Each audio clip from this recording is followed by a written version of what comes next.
Welcome to Group Y Live, a weekly conversation within our community of industry and brand leaders who are pivotal within culture, commerce, and marketing. We are honored to have our first guest at Group Y Live, a longtime friend and supporter, Victor Nguyen Long, VNL for short. Victor is a Vietnamese American, a freelance creative director based in the DC area. He works at the intersection of pop culture, politics, and activism. VNL has spent years helping some of the world's greatest brands like Nike, Red Bull, and Audi create a more meaningful relationship with their customers. Then in the middle of his career, he left his executive role to shift his focus into the political realm in helping progressive campaigns and causes. His latest passion is community building within the Web3 and NFT space. VNL is a genuine connector, and by some accounts, the most interesting person you will ever meet. I am your host, Mark Sperling. Welcome to Group Y Live. Thanks, Mark. That's might be the most flattering introduction I've ever received. It means a lot coming from somebody like you. Well, thank you. It's well deserved. So let's talk a little bit about your earlier years growing up and some of the interests that led you on this path that you're on today. I don't even know where to begin with that.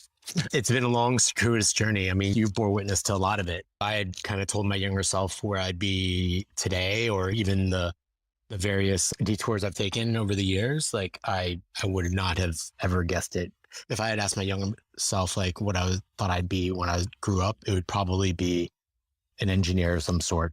And to be in a position where I've worked with the brands that I've worked with, the capacity that I've worked with, and to have had a second career in politics is truly remarkable. But frankly, really the reason I ended up in marketing is entirely by chance. I had every intention of going to school for electrical engineering at Georgia Tech, and not because my Asian parents wanted me to necessarily, but it was because I was good at math and I was good at science, but also good at art and creative endeavors. I think nobody just ever told me that art could be a career of any sort, or like how art could apply to a career. I would say it's like the idea that somebody designed the logo on a can is unusual. It just never occurred to me. That was somebody's job to do that. Art was art, but art for the purpose of business in a career was never really a consideration for me. And I think the closest maybe I got to understanding that might be architecture, which I had a fleeting interest in when I was younger. But I grew up as an artist, and my entire mom's side of the family are artists and writers and poets. And so it was always something that, hey, Victor's good at art, let him use it as a hobby. But then I happened to be really good at math and science, which is my dad's forte. It was really interested in technology, had a computer since I was 8 years old, which is in 1987, which is unusual, and really had a chance to grow up with the internet, so to speak. Went to college in Atlanta, Georgia Tech for electrical engineering, and had every intention of graduating and going into that field despite really very mediocre, if not poor grades. And just happened to have landed a part-time job my last year in school working for Red Bull as a student brand manager, and discovered what marketing was. Quite literally, very naively went into it because a friend said that, hey, this seems like something you might be interested in. Still don't know to this day what he really saw in me, but lucked out. I learned the ropes of the way Red Bull does marketing. And then when I graduated in 2002, it was like the height of the tech bubble burst, and there were no engineering jobs. Not that I could have gotten one with my grades. And then had a chance to go work at Coca-Cola right out of school. Again, somebody took a chance on me, knew that I was very interested in marketing, given my interest in Red Bull, and just appreciated people that graduated from Georgia Tech and were smart. Bill, who was the head of travel and transportation accounts at Coca-Cola, gave me my first job out of school. And so ended up having a long, circuitous journey through marketing. And here I am today. That's incredible.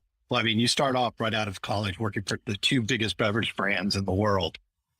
And then, which is pretty amazing to think about it, especially from the direction that you originally wanted to go into.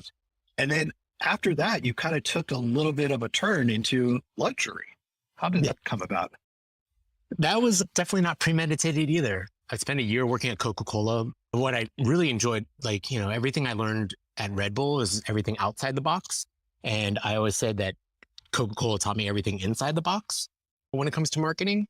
And then there was like a budget shakeup at Coca-Cola, or sorry, that wasn't budget shakeup. Well, I guess it was, but it was a reorg of sorts. And so my job became tenuous at that time.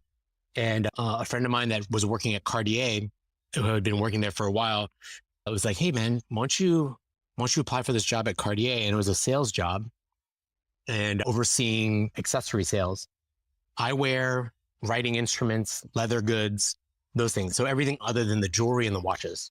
I spoke French fluently, thought that it would be really interesting to go work for a French company. The idea of being like 23 years old and working for a luxury company was very exciting to me. And when I approached my boss at Coca-Cola about it to tell her about the opportunity, she was like, hey, listen, if you get a chance to go work in sales for a little while, I think like you absolutely should, because if marketing, it teaches you the push and the pull, right? Push being sales, pull being marketing. And you got to understand both to be able to be effective in either.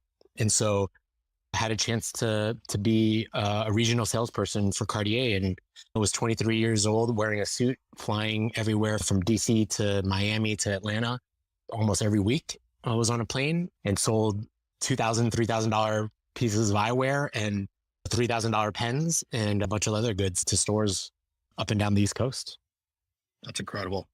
And then after that, I think that's really when you started coming into your own. It seemed like where you moved into working at Red Bull, then you went to 72 and Sunny, and then you went to the one company we all wanted to work for, Nike. I mean, how was that kind of run to work with those three? Yeah.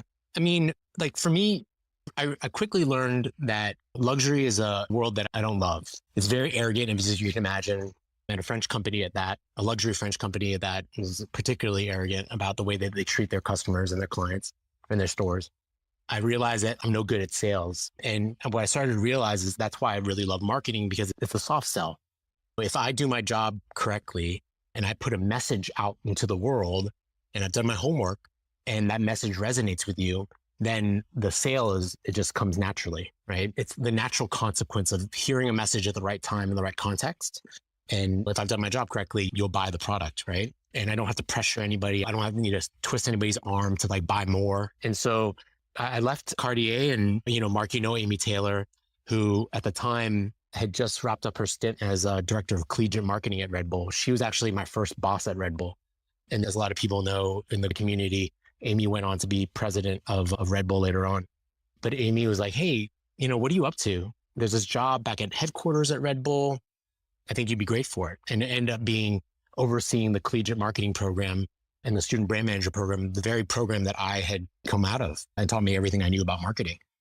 I think that was like a very natural fit. Like it went back to kind of what I knew, and to have been a product of the student brand manager program, and then to be able to give back to it and open so many college students' eyes to what marketing is and what we call the wonderful world of Red Bull was really exciting.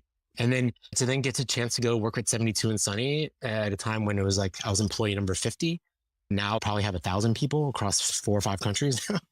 And that really taught me the agency side of things. If I had to learn the push and the pull from a marketing and sales standpoint, I think it's important for everybody in their career in the marketing world to try to work in both the client side and the agency side, because when you're able to do that, you become a better partner to the other side, because you start to sympathize with their needs, their wants, and everything that makes their job easier.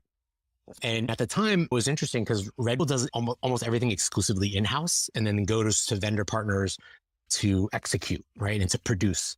And Mark, having worked at Red Bull, it's just like, we're basically, it's an easy job because it's in a sense that we're marketing to ourselves, which is usually not always the case, right? It just happens to be that everybody that works at Red Bull is an ex-snowboarder, an ex-skateboarder, a former B-boy, right? Has jumped out of airplanes. And so it's sort of, you're marketing to yourself.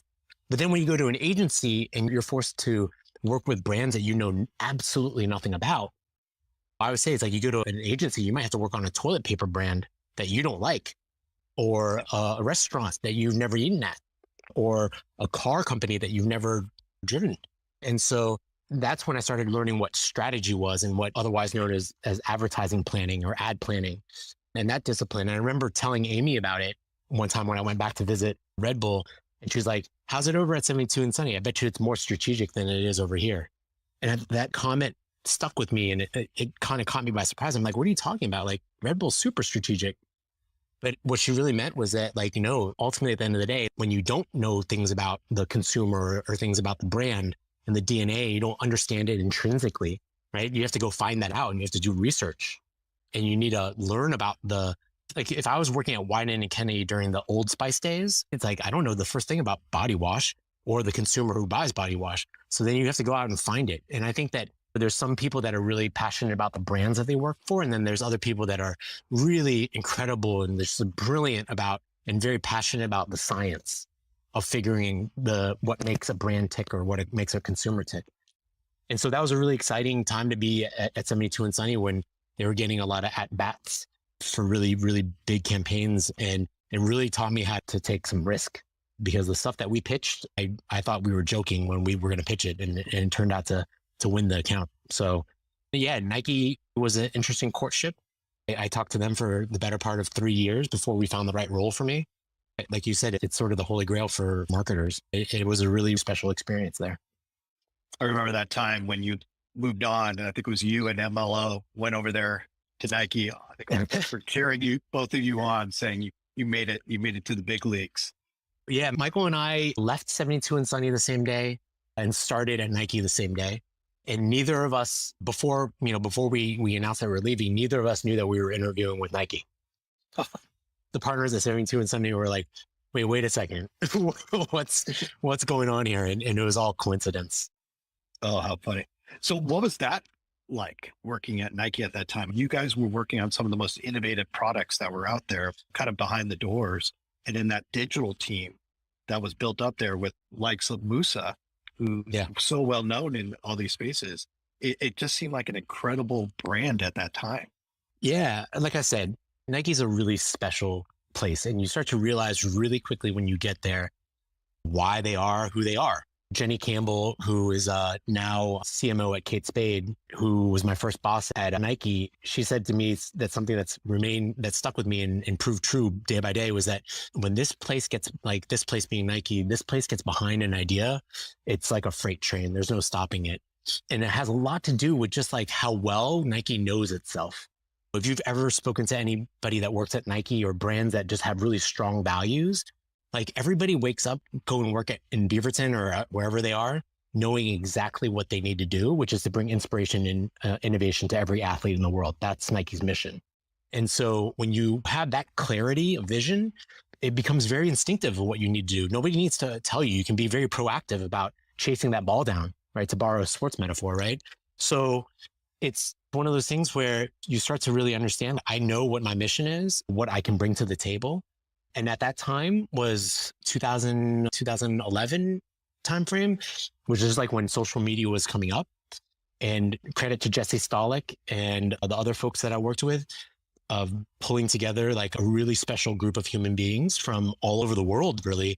Musa, who came from Burberry, Lauren Gallo, who came from Soho House, Dennis Tedisco, who had come from a Diamond Supply Company, and Eric Toda, who came from Facebook, and all these other folks brought people together that brought different perspectives and really up-leveled everything that Nike was doing in the digital space. It was a bit of lightning in the bottle, to be perfectly honest. That same group of people reminisce quite a bit about that period of time and how even if you got that same group together today, it might not be the same.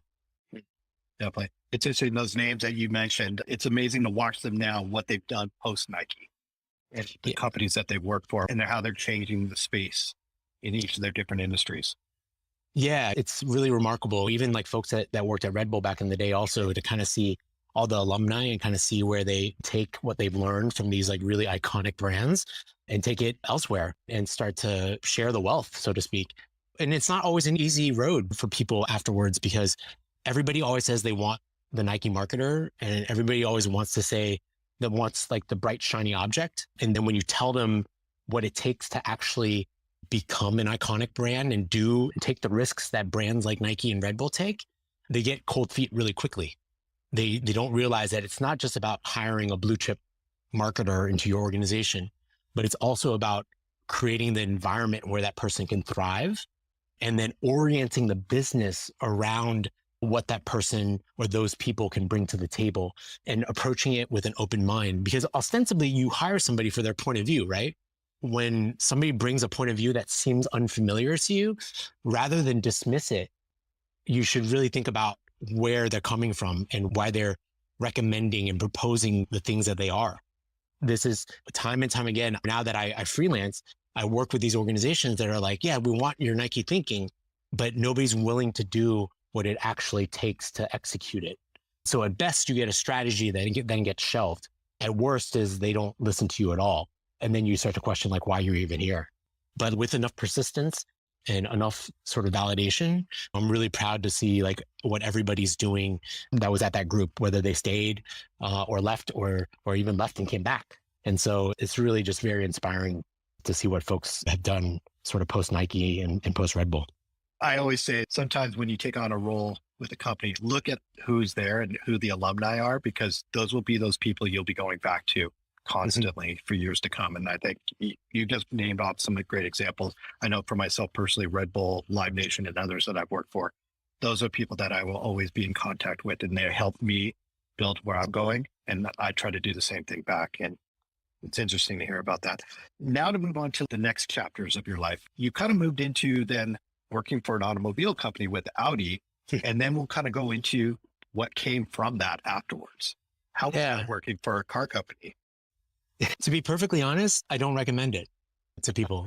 I think everybody looks at car companies and car advertising and thinks that it's really innovative. And in some instances, I think it is, like things like BMW Films is still to this day, one of the best examples of content marketing that has ever existed. Everybody wants to drive a car around a track really quickly. But to be perfectly honest, so I took a job with Audi, which I really wanted to get back to Washington, D.C. from Beaverton because my folks are getting older and I wanted to be a caretaker for them. And lo and behold, Audi and the entire VW group is headquartered outside of Washington, D.C., which includes VW, Audi, Lamborghini, Bentley, and Bugatti. And I went to go do experience innovation with them, which was like figuring out like, hey, in a day and age when you can buy a Tesla on your phone in about 5 minutes, literally. Given the constraints of our franchise system, what can you do to evolve the dealership experience to make buying and owning and servicing your car just a more pleasurable experience? We know all the horror stories that come from buying a car. Even if you love cars, like buying a car is a pretty miserable experience for the vast majority of people. Servicing a car is also equally terrible. And then now you have a car company like a Tesla that you can buy a car on a phone and you go into a showroom and they're not salespeople. They don't pressure you into buying the car. I think that's changed a little bit in the past few years, and then servicing the car doesn't even need oil changes. So you really need to bring your car into service anymore. So how do you start to evolve to meet those expectations? And you found out really quickly that, again, everybody wants to say that they're customer centric and that they want to do the right thing for the customer. But if there's no will to actually do it and actually reorient the business and the way that the business thinks, then it's all for naught. And I think I would say is like the cars are very innovative. The cars are very progressive. The cars are sexy and cool. And trust me, getting a free Audi every 6 months was a hell of a perk. But frankly, the rest of the stuff is not particularly interesting. I think Audi, from a marketing perspective, really pushed the envelope in terms of storytelling and their advertising, much to the chagrin of dealers who always wanted more advertising that featured more of the car. They love the product porn, right? They wanted more car. And Audi was like, no, we want to tell a story with our advertising, which is why a lot of times car advertising is just a car whipping around a corner for 30 seconds. And so that's kind of why you have that. I thought it was really interesting, but I found myself really frustrating with the lack of will and the willingness to actually change the business models, how much at the mercy of the car manufacturers were to the dealers who are very, very powerful and very, very conservative in their thinking. So I realized that, hey, you know what, if I'm going to just be frustrated, I'm going to go do something that feels a little bit more meaningful to myself. And so I left that and decided to go into the freelance world. Which that part, and in the next chapter, I think is probably one of the most exciting things that I've seen you be involved in. I remember during that time you and I had spoken, you had this passion to get into politics. It seemed like a natural fit for you because of the way you've been involved in so many different aspects and your personality and what you could bring to it. So kind of talk about how that kind of came about.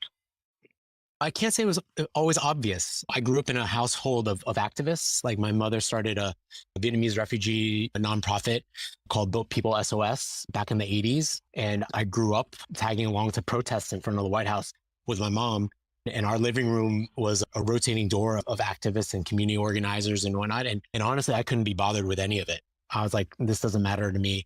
In retrospect, you realize that's what privilege is, to have been American born, to have been in a financially stable household, to benefit from the model minority myth. Those were all different forms of privilege that allowed me to ignore politics and government and how it affects the lives of myself, my family, and my community.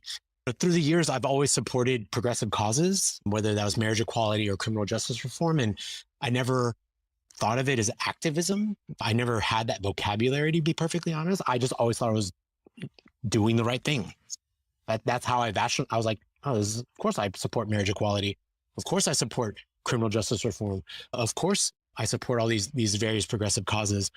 And only later did I realize, and people like Yossi Sergent, who's like mentored me and really taught me, this is what activism is. This is what advocacy is. A nuanced difference, but doing the right thing actually has a name. As with so many other people, the 2016 election started to roll around and people got really fired up and really excited, like really fired up about that. We saw Trump getting dangerously close to the White House. And that's when I had this revelation. I was like, you know what? I'm just going to get into the arena, right? To borrow the Teddy Roosevelt quote about the man in the arena. I think you saw my Facebook post was like, hey guys, I'm just going to buy a train ticket up to the DNC in Philadelphia in 2016. Put me in touch with whoever there, because I just want to learn the lay of the land. And we need good creative communication in politics. And long before I even cared about politics, I always said, like, why do political ads suck so much? They're terrible. You can't possibly tell me that these people that make incredible storytellers and these people that make incredible ads can't also make ads in the political space. And I deeply believe that if I can get kids to buy energy drinks and line up to buy sneakers, right? You can't possibly tell me that creative people like myself can't also get young people to vote. So I went up to Philadelphia to the DNC. Yossi was producing one of his art and activism events called Truth to Power. And so linked up with him. And Mark, you introduced me to Louis Calderon, who at the time was VP of marketing for Rock the Vote. Who previously worked on Bernie Sanders' campaign. Yeah, as the creative and cultural liaison for Bernie Sanders in the primary. That really immersed me, give me like a baptism by fire, so to speak, in the political space. And from there on out, I was like, okay, there's a space for creativity in this world that is lacking. Over the course of the following year, after Trump got elected and whatnot, I just continue to immerse myself. So whenever I'm interested in something, like my first order of business is to immerse myself. When it comes to things like getting to know a city, the first thing I do when I land in a city is like go to a sneaker shop and hang out there for an hour. And I run into every interesting, creative, cool person in a city. And I figure out the city really, really quickly that way. And then in this way, I was just like, hey, let me just throw myself into the mix, be vulnerable and ask a bunch of dumb questions, and then develop enough of an understanding to have an educated point of view on what I think I might be able to offer in the space. Yeah. And then how did this kind of evolve into the new role that you moved into? And then some of the campaigns that you did working with the agency.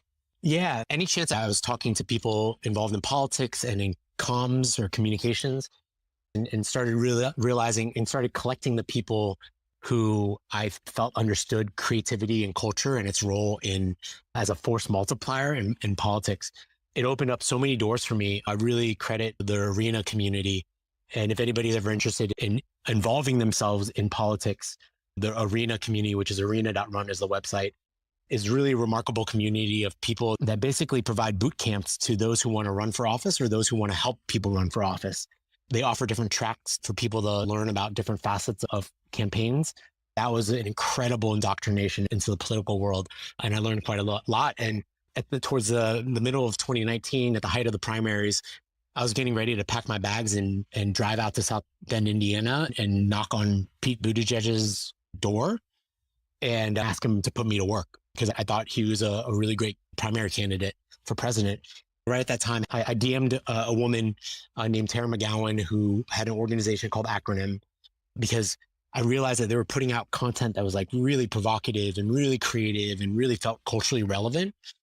And turned out their office is 2 blocks away from my house. I went in for a coffee and a meet and greet and just like literally just to say hello. She, at the end of the meeting, she says that, hey, Victor, like we've been looking for a creative director for a while now, and you just happen to walk into our office. Your background seems really relevant, and would you be interested in talking about the role? One thing led to another, and so I ended up taking on this creative director role for Acronym, which then spun up a super PAC, political action committee, that was able to raise north of $75 million to launch a digital-only anti-Trump persuasion campaign in battleground states. I had a chance to build a team of 20 people from mostly outside the political world, of writers, producers, video editors, motion graphic editors, designers. We made thousands and thousands of digital ads that were somewhat unconventional and targeted using paid media, targeting it to the battleground states. And we took some unconventional bets. Like, for example, we didn't go into Florida because we thought it was unwinnable. Turns out we were right. We went into Georgia really early, and not many people spent money there. We invested a lot in Arizona, where people didn't spend as much money. We won in those states, and those ended up being the two states that were sort of the deciding factors in the race. And so, yeah, it's like ding dong, the witch is dead. We successfully booted Trump out of the White House and at least saved democracy for another day. And hopefully those practices and the strategy and the plans that you put into place can be used then for the future, whether it's for the midterms or for the future presidential campaigns. That was always the hope, is that we wanted to be an open book and share what we learned. Unfortunately, the political industry is really still very behind when it comes to digital. And when I think of digital, it's like social media plus things like connected TV and Hulu and streaming services. They really think of digital as only a fundraising tool and an email acquisition tool. They don't think that it is a persuasive medium. There's still a disproportionate amount of money, despite all the evidence to the contrary. Despite the fact that we all lived online during the pandemic, there's a disproportionate amount of money that is spent on TV to persuade people. And we wholly reject that notion. We built a playbook that is open sourced, and campaigns and progressive causes can use it to strengthen their digital muscle. So we hope that people continue to learn lessons from that and really get off this notion that digital is only good for email acquisition and fundraising. Let's come up to now, your current passion. It's something that you and I have talked about numerous times offline about what's going on in the Web3 space with NFTs, the metaverse, and how that really can kind of be applied to us in the future. And so I want to get your thoughts and what led you into this space. I pride myself on being a really curious person. And as all marketers are, we're all cultural observers, right? And I think obviously blockchain has been around for a long while, and cryptocurrency as well. I dabbled a little bit in that and didn't really understand the fundamentals of it. I don't think really anybody does, to be perfectly candid. Yeah. But like enough to be curious, to invest a little bit, and quite literally lose some, win some. And then obviously I started hearing people talk about NBA Top Shot and this thing called an NFT. When things start to bubble up like this and I don't immediately get it, and I realize it's popular and it's getting traction, like I become really determined to understand it, at least enough so that I can decide for myself whether it's for me or not. I was seeing these ridiculous flips on NBA Top Shot, people selling these video highlights for thousands of dollars. And I just didn't get it. For, those of you that know Justin Taylor, who now is the head of product marketing at Twitter, another 72 & Son and Nike, former colleague of mine, he was getting really into it and very passionate about it. I kept peppering him with questions. But like, dude, why? Like, I don't get it. Because I'm not a collector, right? Apart from sneakers, when I was a kid, I dabbled in like Marvel cards and a little bit in baseball cards, just because it's what people did, and Garbage Pail Kids. I grew up in an era like post Pokemon cards, post Pogs, and I just never really a collector apart from sneakers. And so I didn't quite get that aspect of it. And I'm not a gamer, so the idea of metaverse and avatars didn't really make sense to me either. Well, eventually I started diving into it. I think to learn, you have to put a little bit of skin in the game. So I bought some NFTs, lost my butt on it, but then started to really understand, okay, I understand like NFTs are a mechanism and a technology that can verifies digital ownership of a digital asset. And so that started to click. Then I started to realize the opportunities around tokenized communities, so that if a community or a brand or an organization wants to provide an NFT or a token to its community members. Now you are aligning incentives with those communities and the people that support you most and giving them skin in the game on the financial upside of that organization. I won't even say financial, but just the upside and the growth and the success of that organization, that brand, or that project. And then when I started to realize start to understand the art aspect, the fine art aspect of NFTs, is when my eyes and my brain started to light up and really kind of just piqued my interest from a design and art collecting standpoint, and started to realize that there's a lot of different types of NFTs and so many different facets to what we are calling Web3 now, and started realizing that Web3 is the biggest and most significant paradigm shift in the internet since social media. And all the people that are saying, who would want to buy a JPEG right now, are probably the same people that back in 2009, 2010, or 2011 were saying, like, who would want to see a picture of my lunch or my selfie? And we all know what that turned out to be. I mean, this is such an exciting space. I think we're just at the infancy of it all. Definitely seeing shades of prior versions of this. I joke around, it's kind of like Second Life has come back together again. I like how you talked about the collecting aspect of it. Heard very similar things from Tristan Eaton and Risk. Mentioned that last week in a chat with the Bobby Hundreds. So now that you're in this space, what are some of the projects and communities that are really of interest to you, and you see kind of the beginnings of what this could potentially be? Yeah, I think right now we're seeing the emergence of like kind of two approaches to the NFT world. One is where there's some people that understand the technology, and so they get an artist and somebody that can develop a smart contract. Then some people that come from the cryptocurrency world that understand the financial dynamics of stuff, who then come up with an NFT project that is, in most cases right now, a PFP or profile pic project, 10,000 unique avatars on the blockchain.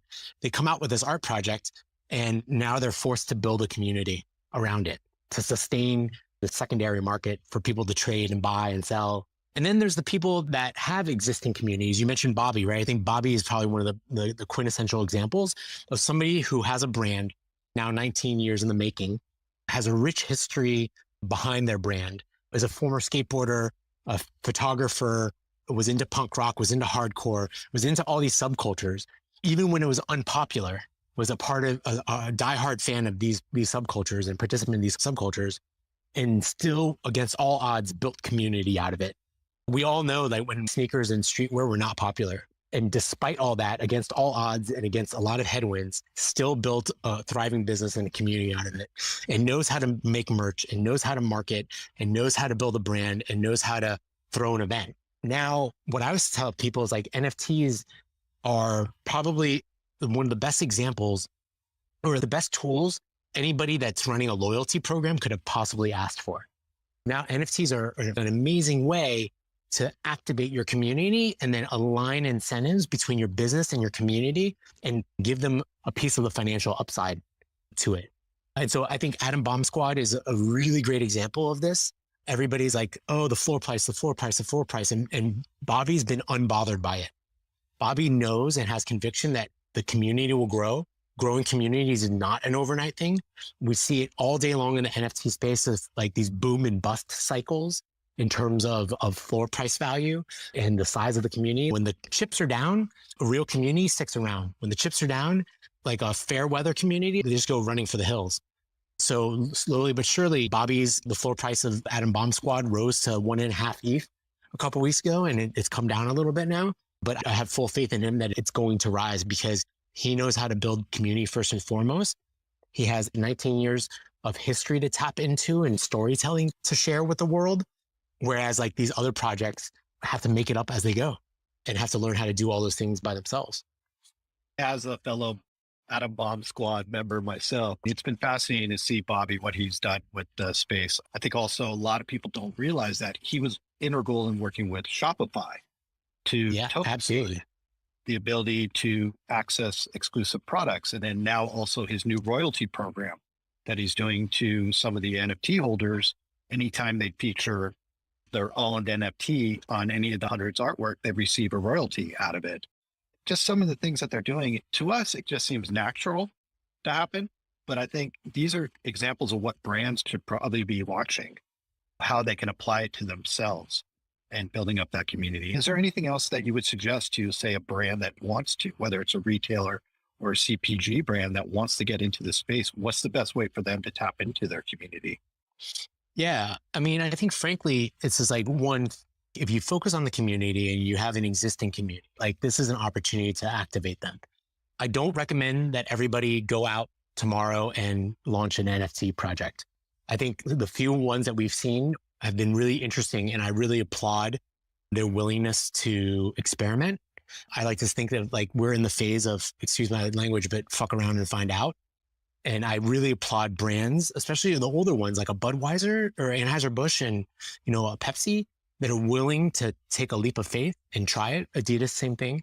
I think there's chess moves and then there's checkers moves. And if you're going to just launch an NFT project tomorrow and don't have a plan to sustain it and sustain the community and continue to drive value back to the token holders, then that's a checkers move, right? Or you can do what a Nike does and invest in infrastructure that is going to be long lasting and create a glide path for people to get into the metaverse. I think Nike in particular is really good about meeting people where they are. Like right now, I always tell people, if you want me to help you buy an NFT, I cannot do that under 1 hour. It takes a ridiculous amount of effort to explain blockchain, crypto, wallet, and what an NFT is and how to buy it and what minting is and what gas prices are. It's not very easy. A company like Nike knows that. When you look back at it, their entree into Roblox, while not a true Web3 play and not a true metaverse, is that they're meeting where consumers are, and young consumers right now are spending a lot of time on Roblox. It's only natural that they will graduate to a metaverse, to a Decentraland or a Sandbox or a true metaverse play, at which point they will want to express themselves, whether that is having an avatar of a unicorn with purple hair and a nose ring, or just somebody that has their metaverse avatar having a bunch of drip, right? They're going to wear a Comme des Garçons top and Nike sneakers. There's a lot of different approaches to it. I think the job of community management is going to evolve very quickly to not only include Facebook, Instagram, Snapchat, TikTok, but also begin to include Discord and things that happen in the metaverse, which is, I think, going to be a dramatic shift in how companies resource. My recommendation to any brand that is interested in this is to stay curious and not dismiss it as a cash grab or a gold rush. There's absolutely the element of a cash grab element to it and a gold rush element to it, where a bunch of opportunists are flooding in. The main narrative that we're hearing in the public right now is that Justin Bieber buys $1 million Bored Ape. And those are all like the sort of edge cases and really ridiculous stories. I encourage any brand that's working in this space to just examine the technology and the idea of tokenizing your community and ways to give them more skin in the game in the upside and the success of your business. Take a look at who works in your company and who is really into NFTs and Web3 right now. That could be a marketer, but that could also be the finance guy or the HR person that is day trading NFTs right now. Cling onto that person and ask them what they think and ask them for a download on what this space is and all the various facets of it, and start to prepare yourself for what is assuredly going to be a massive shift in how literally the world works. Not just how business works, but how the world works and how institutions are immediately changed. A couple of examples of that. There are companies like Bored Ape Yacht Club right now is reportedly valued at $5 billion in 8 months. They've only existed for 8 or 9 months now, since April of last year. And they're now worth $5 billion. And only now are they talking about raising money from venture capital. So the venture capital industry is being upturned. If you want to open up a restaurant right now, maybe you don't have to take out a small business loan. Maybe you just start an NFT project and give everybody that is an early supporter an NFT to raise money. I have a friend now here in DC doing just that. I always say this, it's like, you don't need to know the true technical aspects of it, but you need to understand it conceptually. Everybody's heard of SMTP. The vast majority of people don't know exactly the technical inner workings of SMTP, but everybody knows that it is a cornerstone of how email works. And so similarly, you need to understand how blockchain works. You need to understand how tokens work, and you need to understand the market around NFTs so that when the day comes and your company needs to jump in and partake in Web3, that you're not caught flat-footed like so many brands were when social media came around. So wrap this whole thing up, so many great gems that you dropped and just really understanding your whole past experiences and everything that you worked at. Do you have any final words to anybody out there that is interested in getting into whether it's strategy or marketing, kind of following the similar path that you did? I think about it this way. My first strategy boss, Kelly Schoeffel, who's executive strategy director and partner at 72andSunny now, when I was interested in strategy as a discipline, she taught me something that stuck with me, is that strategy is just the voice of the consumer.